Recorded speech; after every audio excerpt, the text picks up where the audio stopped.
Hello, everyone, and welcome to today's TripleTree Thought Leadership Session. Before we get started, I'd like to go over a few items to help you get the most out of today's session. You've joined the presentation listening using your computer speaker system by default. If you would prefer to join over the telephone, just select telephone in the audio pane and the dial-in information will be displayed. You'll have the opportunity to submit text questions to today's panelists by typing your questions into the question pane of the control panel. You may send your questions in at any time during the presentation. We will address questions throughout today's discussion. I would now like to introduce Michael Carroll. Hi, everyone, and welcome to today's Market Insights live session. My name is Michael Carroll, and I'm the Chief Marketing Officer at TripleTree. I'm excited to introduce today's thought leadership session focused on reimagining healthcare delivery. 2020 has forever changed the healthcare industry, and now more than ever, it's important to hear from the leaders and innovators shaping the next normal in our industry. Please note the views and opinions expressed in today's conversation are those of our participants and do not necessarily reflect the policy or position of TripleTree and its affiliates. To begin our discussion today, I'd like to introduce my colleagues, Seth Neller and Brian Clemenhagen, both managing directors at TripleTree. Both Seth and Brian specialize in healthcare technology with a focus on the technology-enabled platform serving the provider and payer end markets. Seth, let's begin today's discussion with some important context about what we're seeing in the marketplace. Great. Thank you, Michael. As Michael said, my name is Seth Neller. I'm a managing director with TripleTree, and I'll be kicking us off here this morning. It's been quite a year, hasn't it? On a global scale, COVID-19 has impacted our personal and professional lives in ways we never could have imagined. From a healthcare perspective, reimbursement changes and temporary relaxation of licensure and telehealth regulations created access to care when we desperately needed it. And all constituencies, whether they be providers, payers, employers, consumers, life sciences organizations, quickly pivoted and began rapidly adopting a wide range of virtual health capabilities. A byproduct of all this activity has been that providers and patients quickly gained comfort with using technology in the care delivery process and ultimately became better care deliverers and consumers of care as we look at it going forward. I think there's a common point of view that when we look ahead, the regulations will retighten. Reimbursement will certainly be readjusted. We do think that the payer and provider dynamics in particular will have to sort themselves out for years to come. But as we look back on 2020, we'll recognize that this is a year that will forever transform healthcare and the way that we experience healthcare as consumers going forward. We believe it truly is a historic inflection point for our industry. And for that reason, we think that there's a handful of topics and themes that we will touch on here today that we think are only accelerated by healthcare or accelerated by the dynamics that we're currently seeing in the marketplace. Those themes are virtual health, home-based care delivery models, consumerism, and value-based care.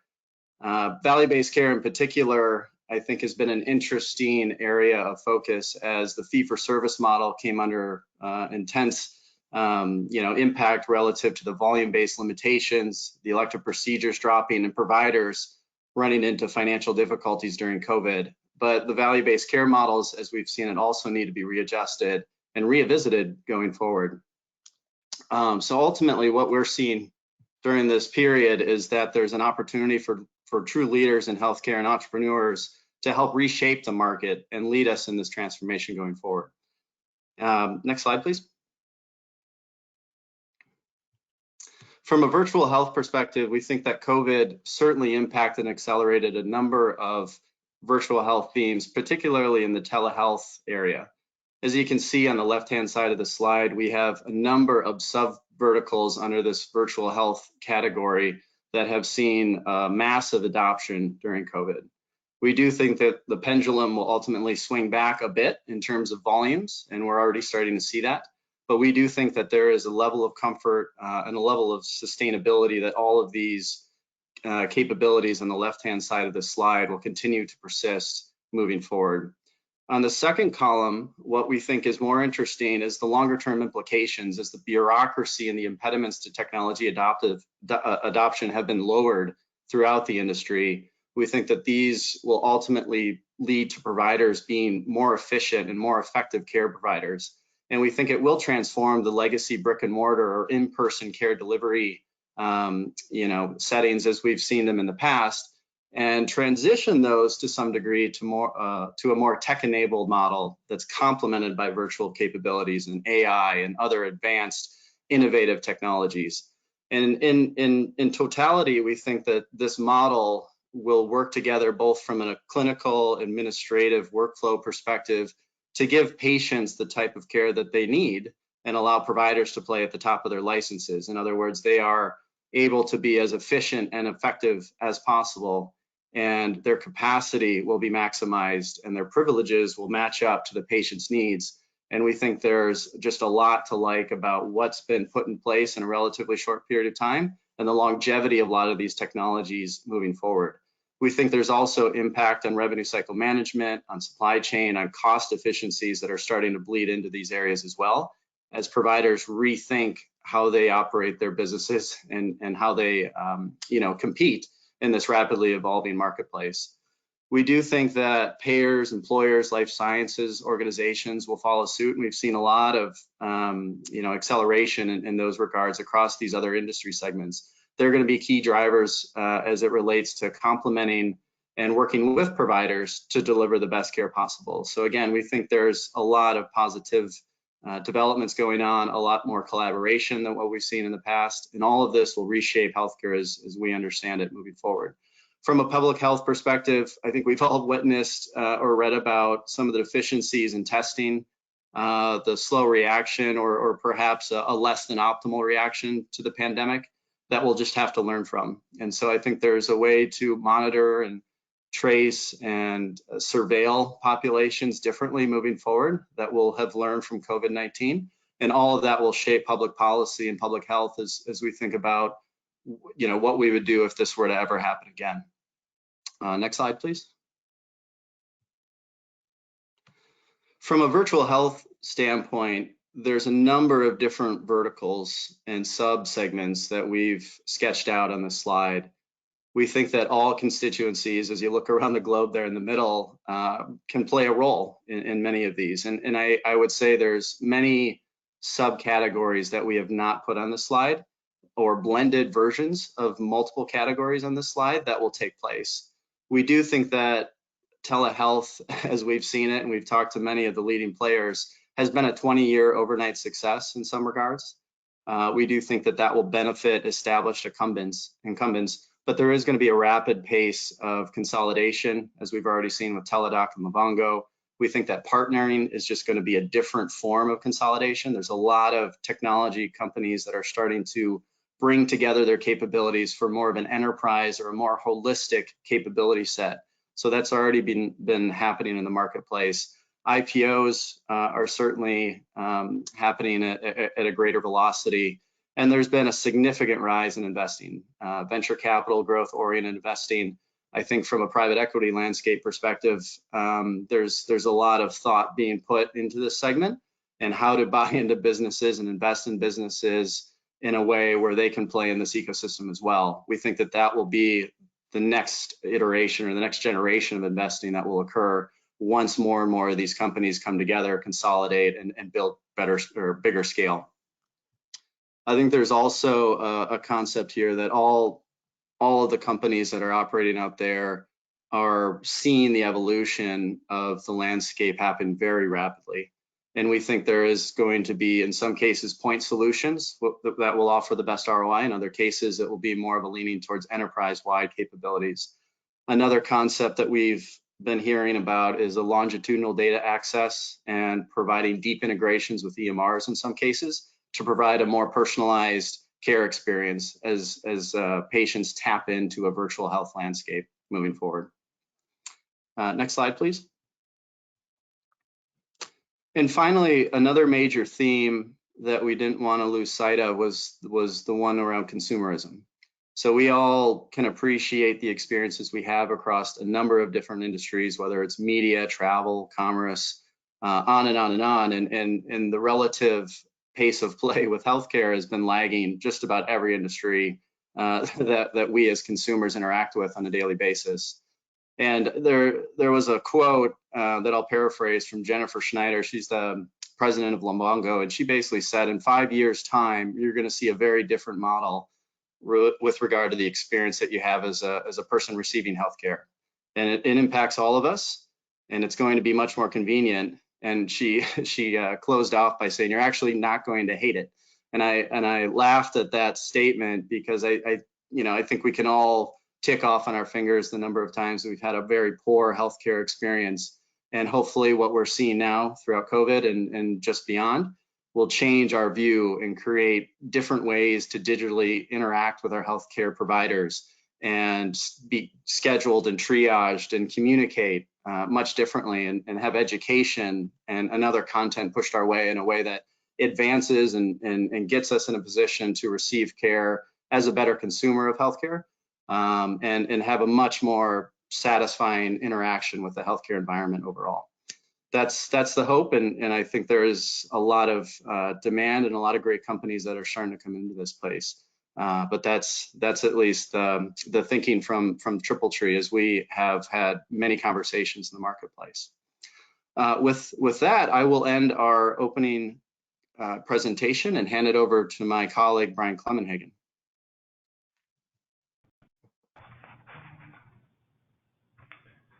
Thanks, Seth, and really appreciate that.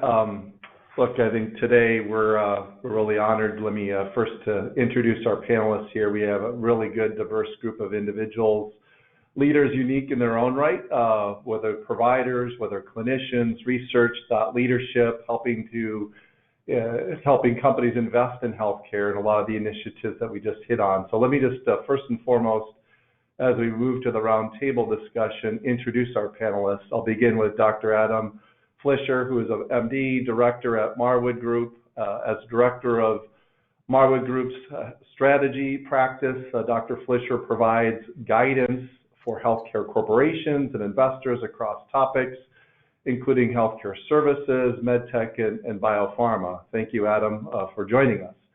Also, the additional Adam Gale, president of CLASS. As one of the original 4 CLASS founders, Adam oversees all healthcare IT research and performance reporting, and has worked with hundreds of healthcare professionals along with executives from all the major healthcare IT vendors and consultants over the lifetime of CLASS. Again, Adam from CLASS, thank you for joining us. And our third panelist is Dr. Len Lozada, who is MD, Chief Clinical Officer, Mid-American Great Lakes Group, Bone Secures Mercy Health. In his role, Len is responsible for setting group and market clinical strategy and leading the group to achieve high clinical standards and service excellence standards. So again, thank you, Len, for joining us as well. To move to the roundtable discussion, I thought would be great is just to build off what Seth had talked about, and as a group and individuals in preparation for this event, we talked about virtual health, and maybe just Len, to focus on you, because you've indicated this has been a personal journey of yours, not just recently here, not brought about by COVID or Corona, but by a journey of how does virtual care play a role and serve a role in a provider setting. And so at Bone Secures, we'd love to hear just kind of from your point of view, what have you done to shift and make that transition towards promoting virtual health in your environments? Well, one of the it starts with a mission. Part of our mission is to increase the access of healthcare to those that are less served, and that could mean anything for many people. The idea of accessing individuals has to go with the societal expectations, and societal expectations now have transferred over to an electronic and virtual world. So the access of our patients to our facilities has got to be done predominantly through connections that are electronic or virtual. And so in the process of transitioning from the face-to-face in-person world to the face-to-face virtual reality that we have was a quick increase in our ability to offer a patient or even individuals who are not seeking healthcare, but they're seeking some type of contact with us to have that ability to connect. So that was it's been for me something that was more geared towards offering the access to the right individuals at the time that the patient needed it, rather than us reaching out to the patient to offer care at our time and on our terms. So it was transitioning the control of when the patient wanted to have access to us from that of when we thought the patient needed access to us. So there's an increase there's a shift in the way we are focusing on our patients as consumers. Terrific, thank you. Maybe Adam, just pose to you in terms of, you have a lot of interaction with the provider community, the buying community, the vendor community. What are you hearing about what's next? And sorry, Adam Gale at class. Yeah, here's the biggest things I found.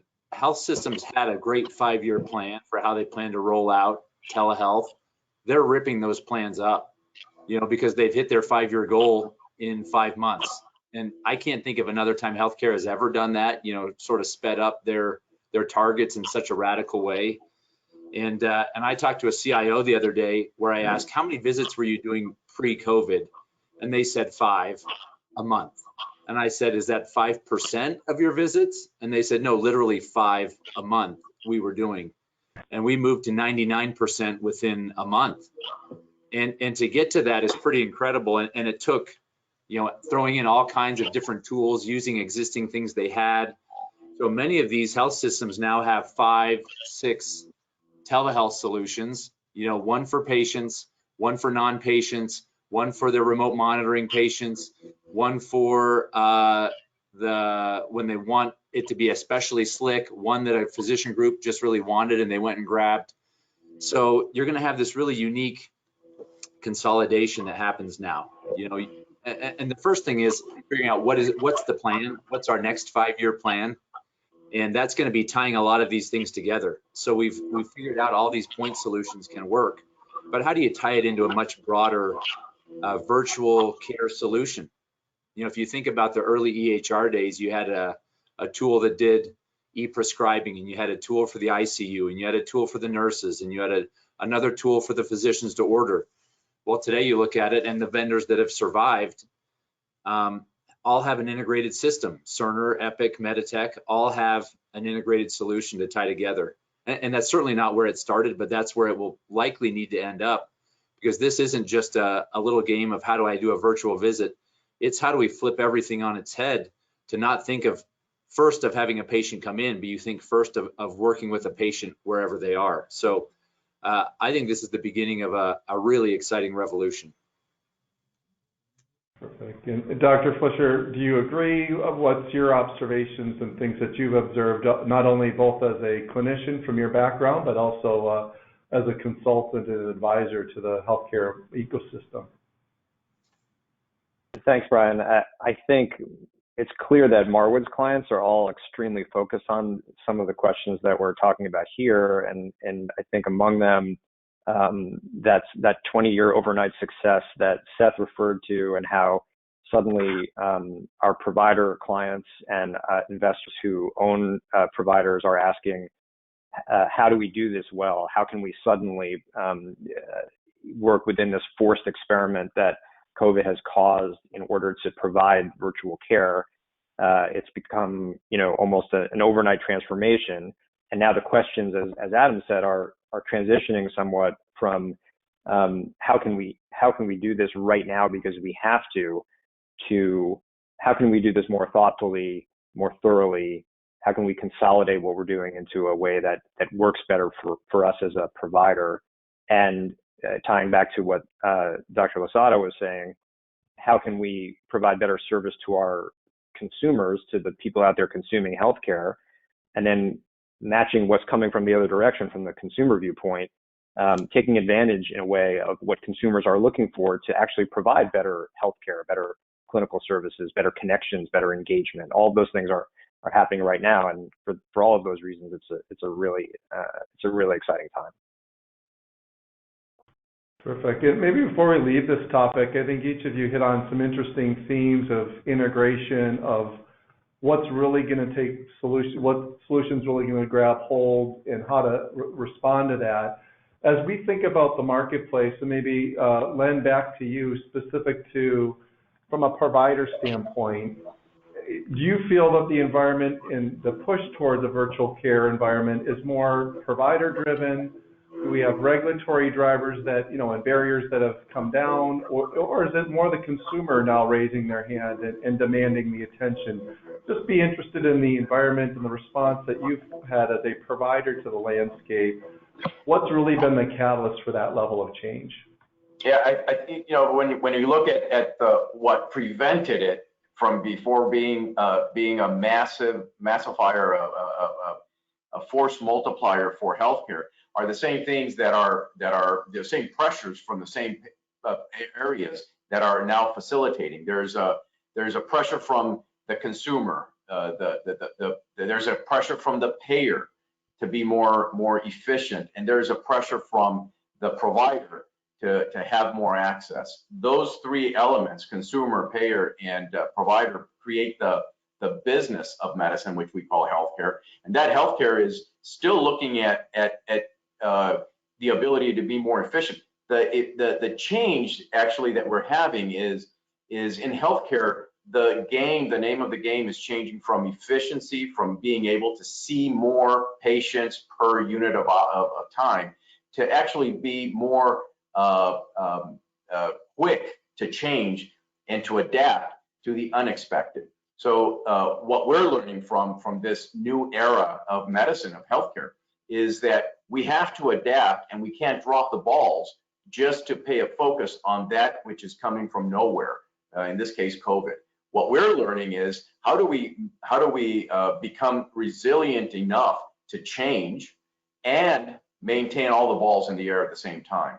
That calls for the ability of us to transition into a world of healthcare that we were just dipping our toes in, and that only belonged to those who were extremely aggressive or audacious in healthcare to attempt to reach out to the consumers. So those three elements, the payer, the provider, and the consumer, are actually now putting pressure on the system to actually further develop and make useful this tool of virtual medicine, virtual healthcare, to the availability of the community.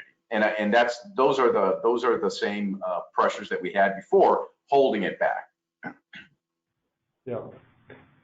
Adam, at Marwood, I'd be curious, do you agree? Other observations or challenges or opportunities that you've seen evolve here?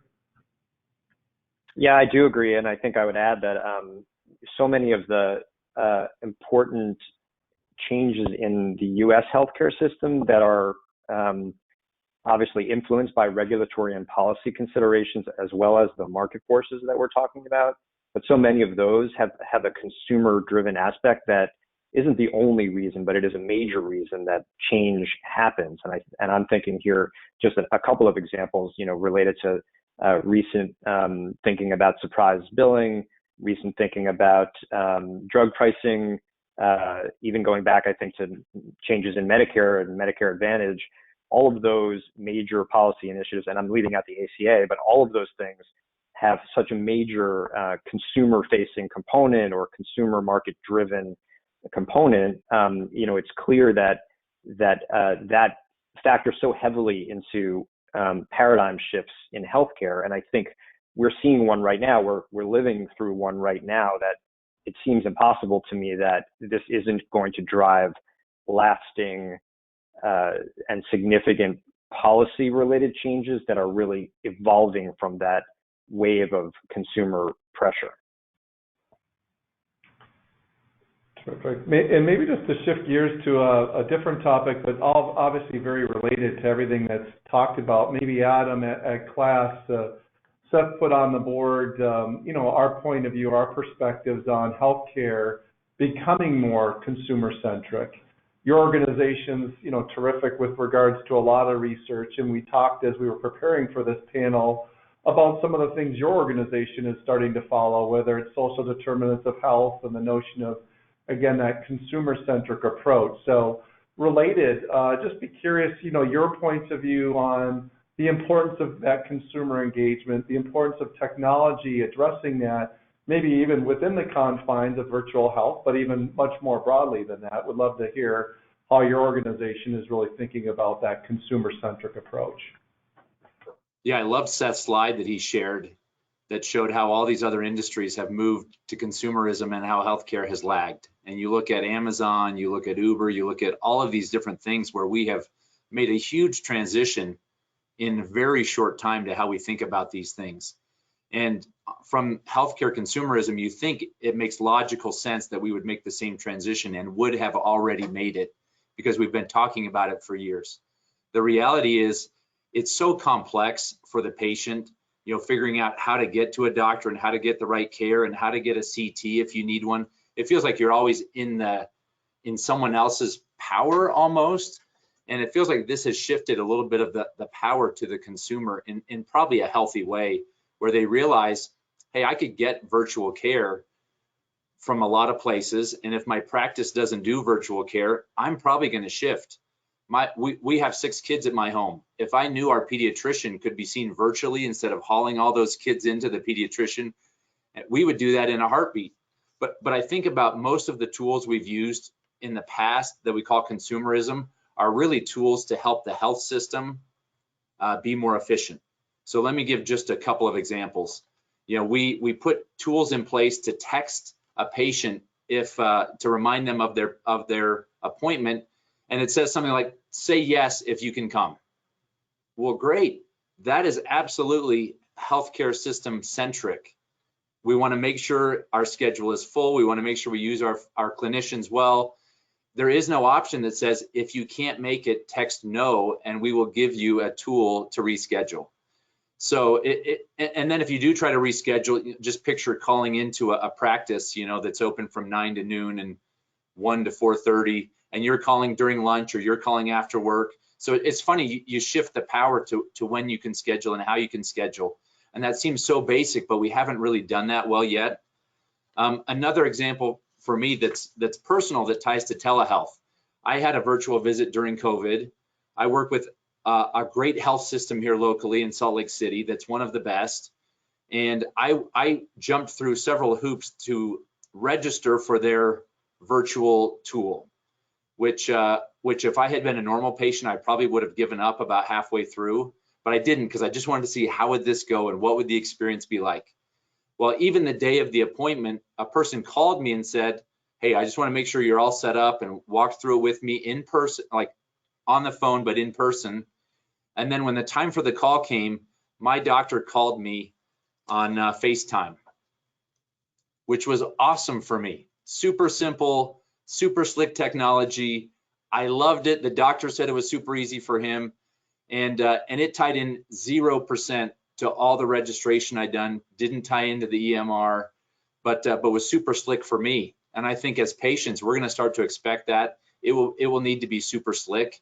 And but long term, you have to figure out how do you have super slick that also ties in to the whole ecosystem. So I think just shifting things to actually see things from the eyes of the patient, which is really easy to see, but it's hard to do as a buying entity that's paying money for a solution that may not pay off right off the bat.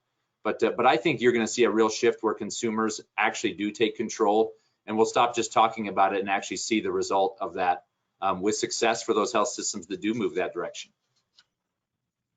Yeah, no, that's terrific, Adam. Thank you. And look, I guess I'd love to turn that question maybe back to Dr. Lozada, because we similarly do see a lot of that consumerism coming in a variety of different shapes and forms, building off of your point there, Adam, where it's in many respects, people less than 10% adoption now to 90%.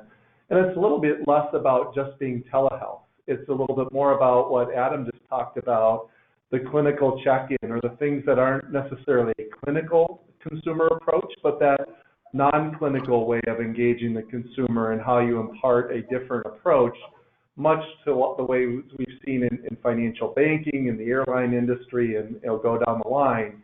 So maybe just back to you, Dr. Lozada, with regards to how you folks are thinking about consumerism and maybe reacting to Adam's personal experiences. Just be curious how you're adopting that consumer-centric approach in your provider settings. Yes, consumerism is an essential part of business today, and within the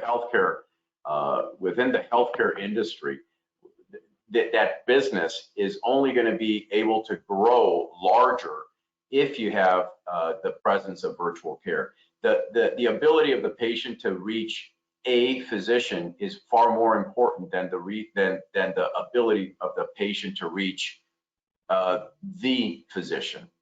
So this is really important, because it's akin to, I remember when I was doing my MBA, our accounting professor said, listen, if you're going to go from $100,000 to $1 million, you got to work harder. If you're going to go from $100 million to $1 billion, you're going to have capital. Well, in the healthcare, it's the same thing. If you're going to be a $1 billion organization, you have to have physicians seeing patients. If you're going to go from $10 billion to $15 billion, you have to have virtual care. You have to have the ability of the world at your hands. That ability is what we are trying to harness within Bon Secours Health, and the ability of having the patient contact a physician that is vetted by us in any setting, whether it's international or national, is what we're looking for. We're looking to expand, not by necessarily buildings, but actually by contacts with patients who need to access us. So we are opening our lines for those patients to contact us at the time that they need to contact us. Terrific. Maybe Dr. Fisher. Yes, go ahead, Seth. Brian, I have a question from the audience, if you wouldn't mind. Terrific. I think this one might be good for Dr. Flisser, but I'll read it off. How do countervailing issues around physician convenience, efficiency, and reimbursement, which have slowed the adoption of consumerism in healthcare, factor into your views of what the future will look like? Yeah, thanks, Seth. I'd be happy to start with the answer to that one. I was actually just going to say that I think that the system that has grown up organically in the U.S. Isn't really that well structured for providers either, even though it seems like it advantages providers in some ways, and perhaps it's arguable that it's structured better for the providers than it is for patients, and we're all consumers of healthcare, so we've experienced these things directly. But I'm not positive that the system as it works right now really advantages providers that are great at what they do and that pay proper attention to serving the patients that they're serving from a customer relations standpoint as well as from a clinical standpoint. So I think there may be some resistance to change coming from the provider side, but that's one where the market is going to pick winners. And you'll see, just as Adam was sharing, and I think all of us understand, and I'll tell you my own anecdote is, and it pains me as a provider of medicine, myself, but I'm looking at a new doctor. If they don't offer online scheduling of appointments, I'm already asking myself, do I really want to get engaged with this practice? I'm never going to be able to reach them when I want to reach them, right? So my answer in a nutshell is, I think the market is going to show where those opportunities to align better for providers as well as for patients the market is going to pick those winners, and those enterprises are going to drive change.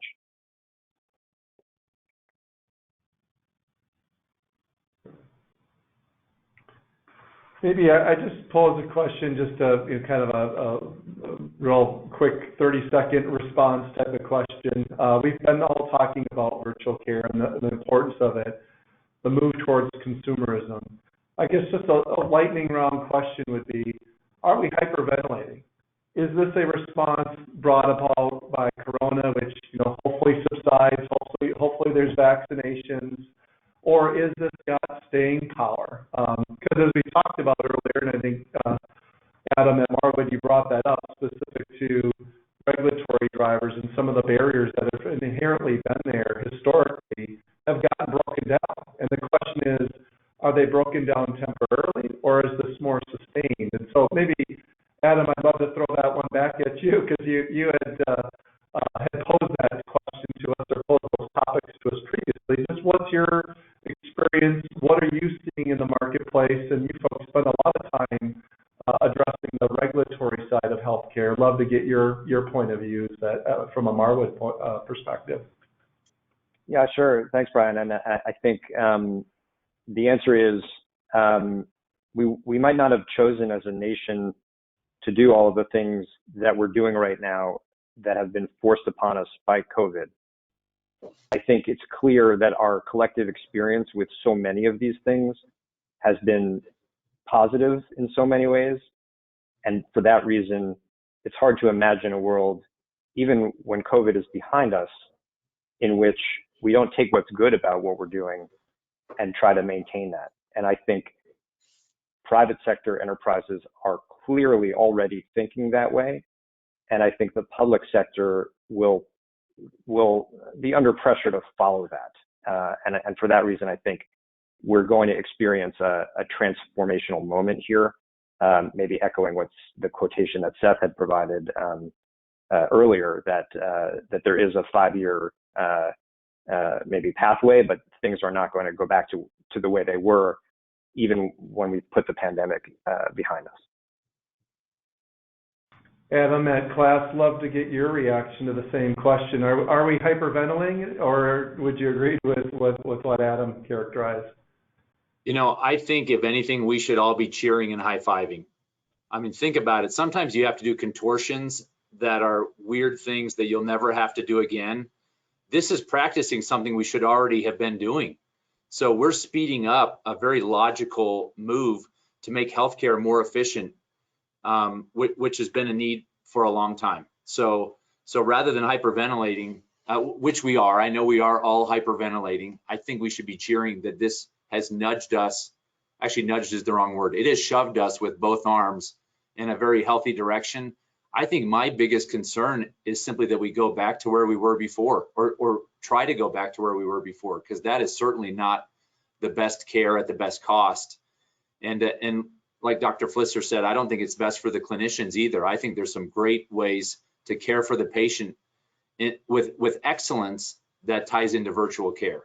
So I absolutely cheer. And one of the questions we've asked is, where do you think we'll go in terms of telehealth after this whole pandemic?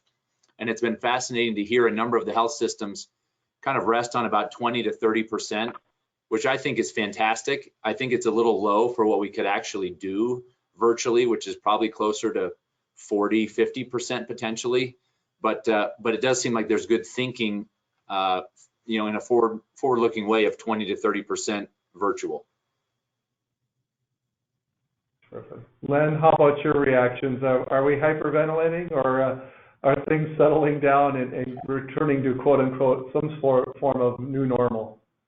At Ponce Core Mercy, we are hyperventilating with excitement, actually, and the idea of us being able to understand how to manage healthcare organizations in a virtual setting, in a virtual manner, is even more exciting. That is where we're adding value to this. I mean, we're managing hospitals in Europe, and we haven't been able to travel to Europe. That in itself tells us how important it is to live in a virtual world. we've had contacts from patients from other countries accessing our doctors on our 24/7 app, and they're willing to pay, you know, the $40, $50 that is required. That's free money essentially. That's cream. That's icing. That's a cherry on top of everything. So we are actually hyperventilating with excitement to increase the ability for our patients to connect with us, and then how to, you know, also to allow for this this coordination of care, so that we can have a time to correct diagnosis shortened and benefit the patient's overall health. I'd love to get maybe, Adam, your perspective. There's been a lot of discussion with regards to COVID and Corona about, you know, the acute care and the ambulatory settings. There's obviously a lot of press out there specific to the behavioral health side and the impact that COVID has presented on individuals and patients, just in terms of coping mechanisms, whether it's mental health or other, you know, behavioral factors that influence people's ability to seek out care, let alone a post-acute environment where it's out of the, you know, high cost or higher cost acute care settings and trying to push to the home or trying to push into alternative site care settings. Love to get your point of view on maybe that end of the spectrum. It's not an afterthought, but it certainly maybe isn't as much in the press specific to the acute care and ambulatory issues that we have at stake and being ready for that. And correspondingly, what do we think about this whole implication specific to the post-acute side and behavioral health side, which patients need care, maybe some of that less clinical, more, you know, social worker side. Love to get your points of view and perspectives with the lens that you have in the marketplace, Adam, from class. You know, I love that we're thinking more about home care. I think it's been an obvious need for several years that we need to figure out how to give better care in the home. That, and there seems to be lots of research that ties to just better health when you are able to stay at home in many instances. And I look at some of the vendors that are working to amalgamate the post-acute solutions. You know, you look at a ResMed or a WellSky or others that are tying in home care, long-term care, rehab, behavioral health, other kinds of remote patient monitoring. So that move is already starting to tie together our post-acute world. One of the challenges there is a lot of these solutions still don't talk to each other. So it's nice that you can have a portfolio of systems that work but don't work together. And so I think there's going to be a sprint to actually figure out how to track a patient in that post-acute world, how to figure out how to really care well for them. You think of all those transitions that exist in a post-acute world, and we just haven't nailed that. And I think historically we've actually had pretty mediocre solutions, especially you think about long-term care or behavioral health that have just been underfunded historically. And the technology solutions have actually been pretty mediocre for a long time.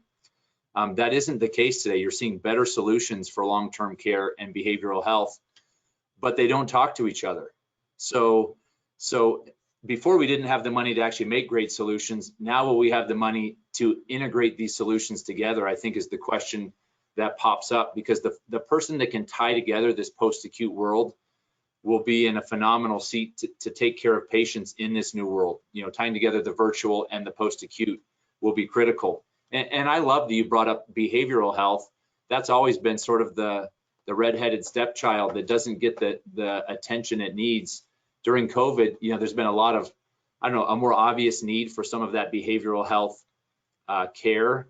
We're seeing a lot of studies around that, and having great solutions that now tie into a normal provider's world, I think will be critical. But maybe I can lay down the challenge today to whoever's out there thinking about this. Let's tie it together. Let's not just piecemeal together a post-acute world. Maybe Adam and Marwood, I guess I'd be interested, do you agree? What have you seen with regards to maybe that connective tissue that Adam just talked about, specific to the behavioral health side or the post-acute side, tied into more of that natural clinical pathway and understanding and following that patient's journey with wherever they might be, clinical or non-clinical? What's your observations or reactions? Well, Brian, I mean, I think we definitely see when we think about the opportunities in telehealth, a tremendous amount of activity with respect to behavioral, and I think derm is another one that's an obvious matchup for things that can potentially be done, from a long distance that still provide an enormous amount of patient benefit and also are convenient for providers. And I think, so behavioral health is one where there's already a lot going on that is tremendously interesting and huge growth opportunities there. We're seeing a lot of our clients focusing on that, whether it's related to the ecosystem of patient-driven apps or different kinds of visit types or different ways of engaging with patients with behavioral issues. All of those things are clipping along at a really fast rate. And I think I want to go back to something that Adam shared, which I liked as well, which is thinking about remote patient monitoring and extending care into patients' homes. I think that's always been, perhaps we'll get Len's view on this too, but I think it's always been a provider goal to try to extend and improve our reach into the home, because so much of what happens that's relevant to health is occurring there. And the technologies that we have now and the data that we have now is enabling that to happen. It was always a goal, but now the price of that goal is lower because of the opportunity to get virtual and not have to potentially physically visit patients there in order to achieve 80% of what you're looking to do. So I think we see that opportunity as well, related to home care and home monitoring of patients and other issues. All of that's going to drive value and I think in the long run improve outcomes, but at a lower price point than it used to be. Len, how is your organization dealing with those, social determinants of health and the other, kind of non-clinical side? Are you attempting maybe to tie into what Adam talked about earlier? Funny thing, we have actually used other social platforms to address the social determinants of health. I'll give you a real quick example. We started a women's health initiative around fibroids. Well, lo and behold, there's a whole social platform on fibroids for the African American, for the Hispanic and Latino community. These are networks that already exist that have put so much pressure on the payers. The actual payers are actually paying higher rates for the DRGs if they use less invasive mechanisms to deal with fibroids. And so we've developed a business model around that, where we're actually tending to these patients and using Medicaid, which is the lowest payer of all of these payers, for it, just on the basis of volume and on getting the name out or getting the word out that we're providing this type of care for women of lower socioeconomic status, women of a certain ethnic background, women of a certain educational background. So we are using platforms, social media platforms, to create to address our social determinants of health and reach out to communities that are less or underserved than they should be. So that's just one mechanism. Going back to a little bit to the behavioral health, we are looking at consumers also as our providers as consumers, and our providers have an access for provider development series that they all participate in. We have about 8 to 10 consults daily, touch bases daily between our behavioral health professionals and coaches and our providers. It may not seem like a lot, but just as recent as 2 years ago, we had none, and we had the same program up, and we had more communication about how important that program was for resilience building than ever before. And we've seen more resilience, less burnout, and more spontaneous use of these programs at any time of the day. And so it is looking at ourselves as consumers of our own products. And I think that's how important consumerism is becoming in our lives and in our society. That's where it is. It's in our DNA already. So. Your own petri dish. That's terrific. Nothing better than learning from yourself. So that's outstanding. Maybe just we'll hit a couple final questions. I see we're getting close to the top of the hour, but in our panelist preparation, I thought it was really interesting, Adam, at class, what you folks have done on research, and maybe it's outside of even virtual health.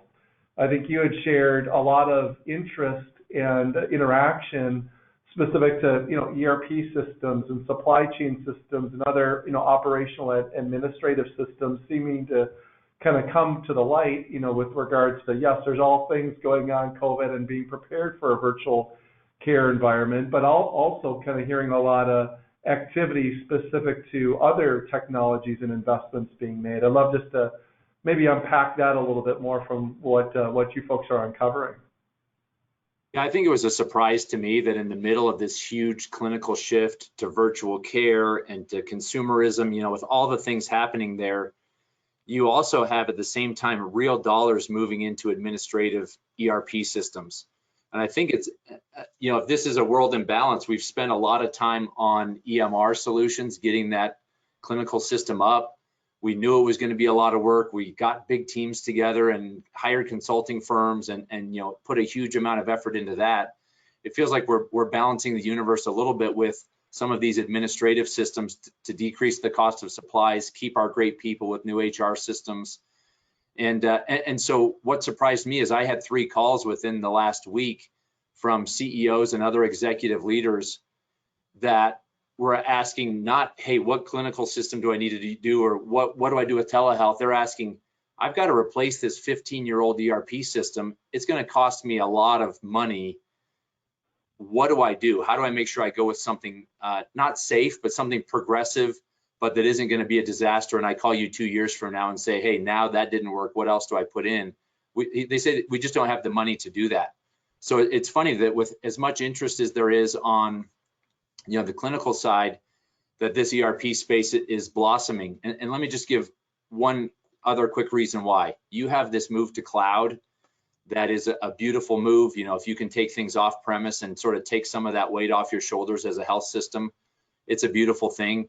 But the reality is there are 3 new solutions out in the market, one from Workday, Oracle has a new cloud product, and Infor has a new cloud product. So everyone in the market that's really being looked at today has a new solution that is a viable solution. So you have sort of this great confluence of new technology and some new well-built systems that are replacing these 15 and 20-year-old ERP solutions. So funny that in a world of clinical revelation, we're looking at ERP systems. Yeah, that's outstanding. And I wrote down things here that I learned today, but one of the ones I really loved was the hyperventilating with enthusiasm, and maybe with that, kind of I'll round it out with a lightning round question, kind of 60 seconds or less for each of our panelists. So we've talked a lot about this virtual care environment, COVID, Corona, bringing this, what we would view as kind of this forced experiment. We've talked about that being exciting, about it being sustaining. I'd love for you just to share maybe your point of view, whether it's a consequence, whether it's an investment, as history will ultimately dictate what moment in time we're in. Love to get each of your perspectives. What's going to be the takeaway? The history book's rewritten, 10 years, 15 years from now. What are we going to say about this moment in time, and what consequence or investment or activity do you think is going to be just, very telling? Love to kind of have a pretty open-ended question, but get each of our panelists, perspective. Maybe Adam, beginning with you at Marwood, just to get your point of view on that lasting consequence of the environment we're in. Sure, Brian. I think lasting consequences, probably virtual visits, virtual consults, or virtual initial visits to discuss problems with physicians. That's going to be table stakes in the future, and we're going to look back and say, I can't believe that this wasn't always how it was done. I don't know why I need to walk down the street to go to Main Street to the doctor's office when we can do this, face-to-face on video. I think that's going to be one of the major lasting changes. I think we're also going to see a lot of enablement of patient-directed technology that they can leverage to improve their health. So I don't know if I I used my full 30 seconds, but I'll add 1,000 points of light. God bless America, all the usual stuff. Terrific. Dr. Lozada, what's your takeaways? My takeaway is that this time has taught us the importance of adaptability. And if efficiency was the essence of business in pre-COVID, adaptability and resilience is the business post-COVID. And investing in those in the elements that would increase the adaptability of organizations is going to be the return on our investment today. Adam from class? You know, if I were just to add, in my dreams, it would be that moment where we pivot to a more cost-effective health system. You know, obviously we're on kind of an unsustainable path, but I think that the thing that I actually think will come from this, and I maybe hope comes from this, is I want to figure out what the $30 kit is that goes to my phone so I can do, 50% of my visits virtually. And you know it's going to come. You know that it will be a, not too long, but when is it I can go through Amazon, have it delivered by a drone to my house, dropped off on my doorstep, and I have something that can check in my throat, check my temperature, check my blood pressure, my heart rate, all the other things that I would go into the office for. That's not too far away. Yeah, no, it's terrific. Thank you all. This has been outstanding. There's been a lot of great discussion regarding, the integration, the time that they're in, consumer driving the initiatives, the push towards virtual care, and maybe a new reality. Thanks to each of you for being not only on the front lines of being a provider, a clinician, and thought leadership and research, but all your stewardship and good thoughts being shared today. So maybe at this point, I'll turn it back to Michael and to round out our session here today. Thanks, Brian. So let me add my thanks to the panelists. Great conversation this last hour. Thanks for jumping in and sharing your perspectives and insights. With that, this concludes the first Market Insights Live session. On behalf of everybody at TripleTree, I'd like to thank everybody for participating in today's conversation. Our next session is scheduled for next Tuesday, focused on a mid-year assessment of M&A activity. For more information about all of our sessions, you can visit triple-tree.com/Market Insights Live. And with that, a huge thank you and have a great day. And once again, thank you for joining us at Market Insights Live.